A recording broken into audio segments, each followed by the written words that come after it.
Aí tu acorda cedo, trabalhaste o dia inteiro, estás gerando riqueza, estás garantindo perspectivas de um futuro ainda mais promissor para os teus filhos, estás sustentando a tua família, estás sustentando a estrutura do Estado e, no final das contas, estás fazendo a tua parte. E agora, aquele contrato da granja com a cooperativa, ou da tua pequena empresa para uma empresa maior, o teu emprego, tudo isso pode estar em risco. Tudo isso por causa de uma disputa política sem muito sentido, a não ser para aqueles que, de um lado ou de outro, torcem para os seus agentes a revelia dos interesses do país. Uma celeuma entre Brasília e Washington, armada por quem deveria estar defendendo o país, e no final das contas acaba colocando o Brasil de joelhos ou em pé de guerra.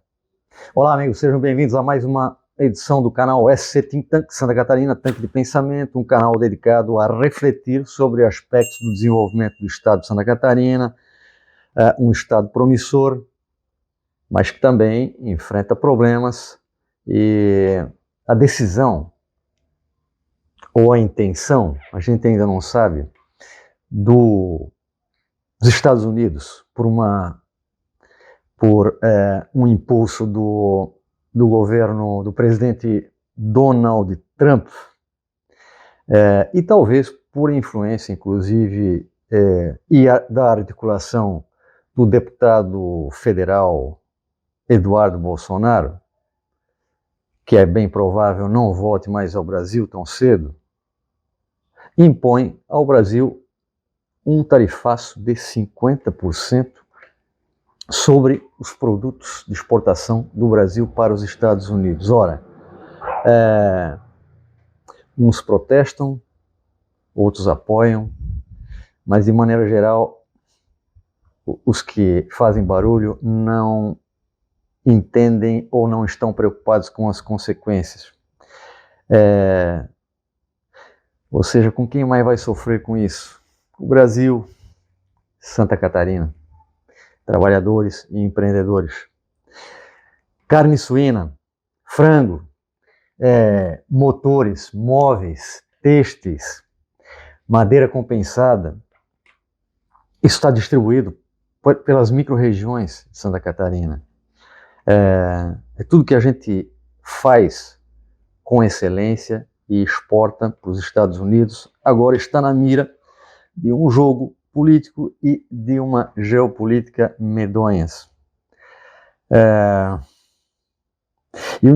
Depois de 30 anos em que a gente se acostumou com a globalização, agora ela vem o protecionismo antiliberal de novo. E é engraçado porque quando o processo de globalização, o último, começa há 30 anos atrás, mais ou menos ali em 1995, quando assume o governo do PSDB, Fernando Henrique Cardoso, eu me lembro que o pessoal com posições nacionalistas, inclusive inclinados à esquerda, a maior parte, eu fiz parte disso.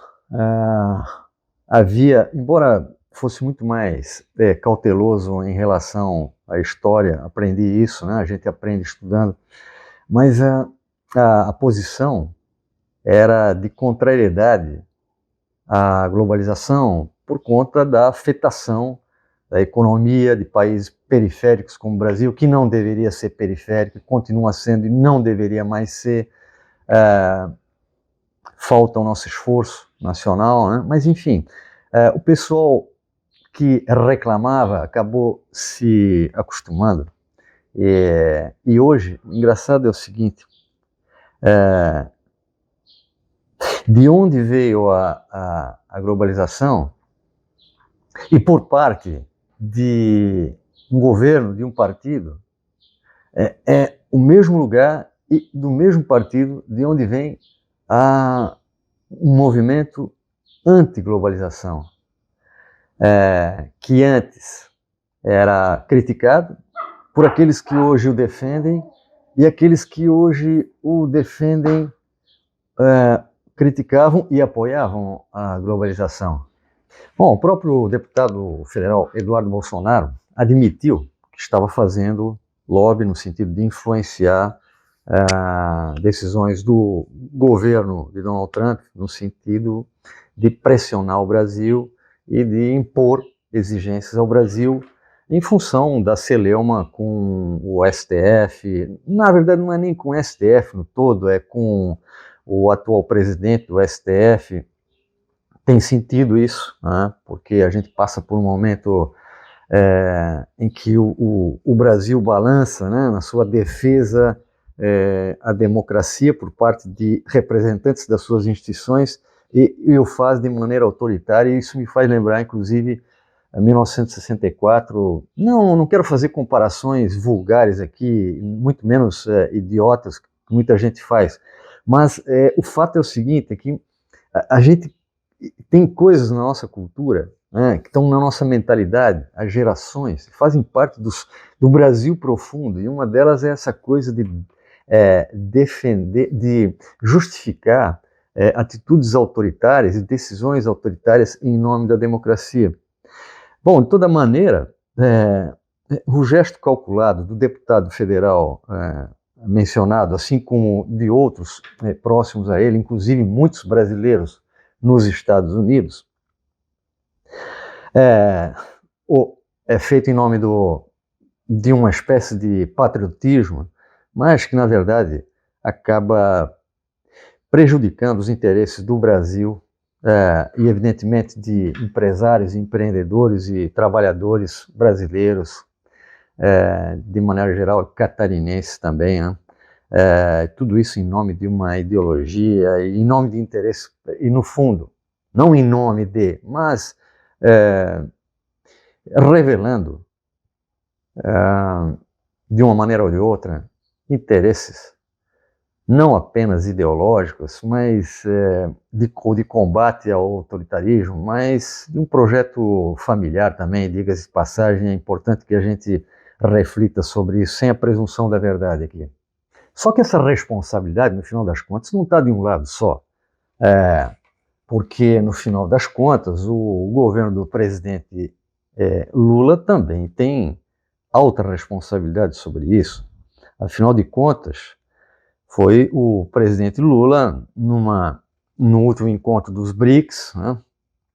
Brasil, Rússia, China, Índia e South África, né? África do Sul, que no final das contas, nem o premier chinês, nem o premier russo vieram, e o nosso cidadão presidente resolve criticar o dólar e questionar o uso do dólar como moeda comum, quando na verdade esse é o tipo de especulação que não tem o menor sentido de imediato, embora no futuro saibamos aqui e ali, né, por uma decorrência natural do curso da história, da economia mundial, inclusive de uma globalização que está temporariamente sendo freada aqui e ali, mas isso aí é mais uma etapa da história que vai passar, porque a globalização, a intensificação das relações comerciais, da produção e tudo mais,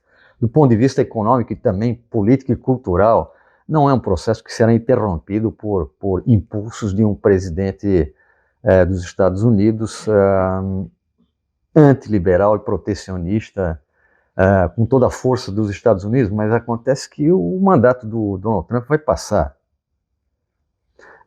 E o que vai continuar são interesses,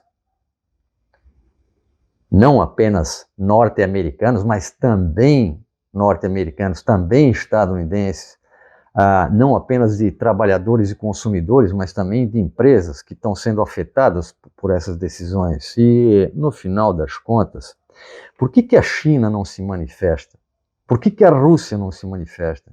Vamos lá, nós estamos falando de Rússia e China, que têm economias ou proporcionalmente ou quantitativamente mais potentes do que a brasileira. Olha, por que a China vai questionar o uso do dólar se as reservas da China são atualmente cerca de 3 trilhões e meio de dólares? E da Rússia? Sabe quanto que a Rússia tem? Se o Brasil tem 300 e tantos bilhões de dólares de reservas, a Rússia tem praticamente o triplo disso. Uma parte disso está lá trancada nos bancos europeus e tal, por conta da guerra contra a Ucrânia, mas é um dinheiro que uma hora dessa volta, mas tem quase 700 bilhões, ou seja, tem o dobro de reservas que o Brasil tem em dólar. Então, para que mexer nisso? Para quê? Para agradar os seus eleitores, 20% da população brasileira, enquanto os outros 80% trabalhando, empreendendo, enfrentando as amarras burocráticas e as más decisões governamentais, o populismo, a demagogia, essa coisa toda, ainda ter que enfrentar esse tipo de situação por conta de destemperos, de ideias tolas. Agora, o que nós temos que nos preocupar é com as consequências e as respostas a essas consequências. Claro que isso não é fácil de prever, de prognosticar, mas o fato é o seguinte: se isso for efetivado, se a taxação for de 50%, olha só, nós estamos falando do Brasil e estamos falando, evidentemente, de Santa Catarina. Santa Catarina é atualmente um dos 5 maiores exportadores. Olha só, eu vou repetir isso aqui. Santa Catarina é um dos 5 maiores exportadores de produtos brasileiros para os Estados Unidos.